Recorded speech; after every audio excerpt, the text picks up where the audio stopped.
এই রিয়েল চরিত্র থেকে অনেক কিছু আমার নিতে হয়। আমার যুদ্ধটা ওখানে। হ্যাঁ, তো আমি এই পেইনটাকে না কেন জানি ভিতরে মানে আমি ফিল করি, আমি প্রচন্ড ভাবে ফিল করি। এই জন্য আমি নূর থেকে বের হইতে পারতেছি না।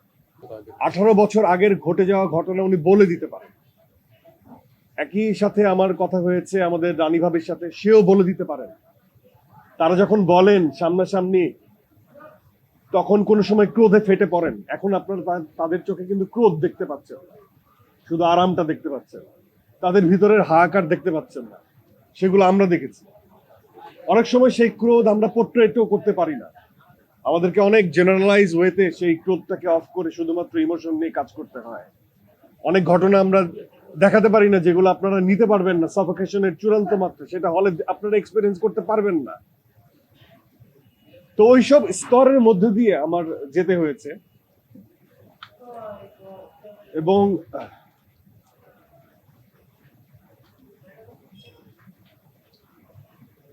দেখুন, আমি রক্ত মাংসের মানুষ।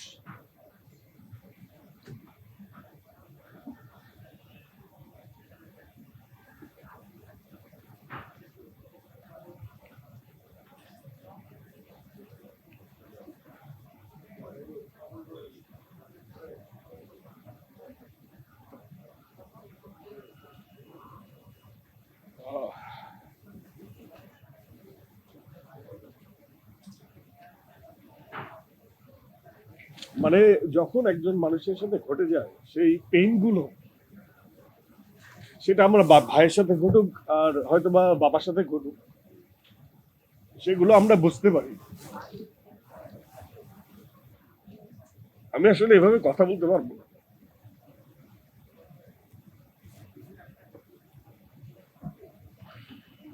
আসলে দমের জার্নিটা আমাদের এরকম ইমোশনাল একটা জার্নি, কারণ নূর ভাইরা যেটা ফেস করে আসছেন সেটা আমরা একটু বিন্দু মাত্র আসলে চেষ্টা করেছি মাত্র, কিন্তু এটা ফুটিয়ে তোলা। তো আমি আমি আহ, আহ, যেটা বলি যে আমি আসলে সবসময় না, আমার এই জন্য না এই রিয়েল চরিত্র থেকে অনেক কিছু আমার নিতে হয়। আমার যুদ্ধটা ওখানে।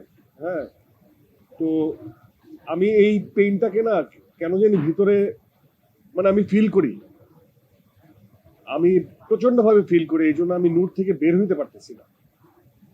হ্যাঁ, তো এই অনেক ভাবে বলা যাবে না বা বলতে পারবো না, কিন্তু এটা আমি আমি আমার টিমকে থ্যাঙ্কফুল এই জন্য যে যেমন নূর ভাইয়ের সাথে আমার যখন দেখা হয়েছে তখন সে আমাকে অকপটে বলছে, ভাই আমি কিন্তু বলছি ভাই আপনাকে আমি পছন্দ করি। তো আমার এই গল্পে যদি আমার চরিত্র করা হয়, তার ভাগিদার ইটসেলফ একজন নূর, যে আমাকে সেট করে দিছে যে আপনি এটা করবেন। সে ওই আস্থাটা আমার উপর রাখছে। কিন্তু আমি না মানুষকে ডিল করতে গিয়ে তাদের কষ্টে আমার খুব কষ্ট লাগে। এই যে রানী ভাবির যে কষ্ট বা ক্রোধ, আমি এখান থেকে কানেক্ট করতে পারি। সে অনেক কিছু বলতে পারছে না। নূর ভাইয়ের যে কষ্ট বা ক্রোধ, সে অনেক কিছু বলতে পারছে না। আমরা অনেক কিছু পর্দায় দেখাতে পারি না, অনেক হার্শনেস দেখাতে পারি না। অনেক জায়গা থেকে জেনারেলাইজ করে একটা গল্প বলতে হয় যেটার মধ্যে ইমোশন থাকে। এই গল্পটা অনেক স্লো কিন্তু আবেগের। এটার মধ্যে অনেক টান টান উত্তেজনা নাই, অনেকে বলেন, কিন্তু আমি উত্তেজনা দেখি। এগুলো আমাকে পীড়া দেয়। তো আমি থ্যাঙ্কফুল, আমি কৃতজ্ঞ আমার টিমের কাছে। একজন শাহরিয়ার শাকিল আমার দোস্ত হলো, আমি আমি সেলুট করতে চাই যে এই ধরনের গল্প ডিল করছে তারা। 18 বছরের আগের ঘটনা তারা যে তাদের সামনে চোখে ধরা পড়ছে। কারো চোখে তো রিয়েল স্টোরি ধরা পড়ে না ভাই। এটা যে রনি তার 11 বছরের পর কামব্যাক যদি হয় এই স্টোরিতে, এটা পূজা থেকে শুরু করে সকল কলাকুশলী তারা খুব খেটেছে এই গল্পটা পোট্রে করার জন্য। আর আমি এই গণমানুষের এই ছোট ছোট গল্প যেগুলো হারিয়ে যায় সেগুলো আমাকে খুব তাড়িত করে। এই জন্য আমি মানুষ হয়ে ওঠার গল্প, এটা বাংলাদেশিদের গল্প, একজন বাংলাদেশির শ্রম, বাংলাদেশির আকাঙ্ক্ষা। আপনি দেখেন কি বিউটিফুল একটা লাভ স্টোরি। তারা এখনো 18 বছর পরেও তারা আবেগতাড়িত হচ্ছে। একজন বউ, তার সামনে কোনো কিছু নাই, সে জগৎ উদ্ধার করে ফেলতেছে, সে জানে না সে বেঁচে আসবে কিনা। আর একজন অসহায় হয়ে পড়ে আছে বিদেশের মাটিতে, সে জানে না তার কমিউনিটি তাকে বাঁচাতে পারবে কিনা। তাহলে কিসের দম এটা? বাংলাদেশি হিসেবে মুসলমান হিসেবে তাদের যে দৃঢ়তা, আল্লাহর কাছে চাওয়া, ওইটাই বলতে হয় যে আল্লাহ চাইলে কেউ কাউরে মারতে পারে না। সৃষ্টিকর্তা যার উপর হাত রাখেন তাকে কেউ মারতে পারে না।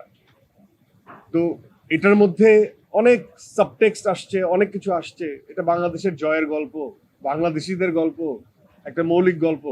এর থেকে বড় পাওয়া আমার জীবনে আসলে আর কিছু নাই। এই গল্পটা, চরিত্রটা যে আমাকে করতে দেওয়া হয়েছে, এটাই অনেক বড় পাওয়া আমার কাছে। আর আমি এভাবে আসলে এরকম মাহলে, আমি সবসময় বলি, আমি আসলে কথা বলতে পারি না, কারণ আমি কানেক্ট করতে পারি নূর ভাইকে, আমি কানেক্ট করতে পারি রানী ভাবিকে। তো এটাই যে উনি বললেন 18 বছর পর আপনাদেরকে ধন্যবাদ জানাইছে।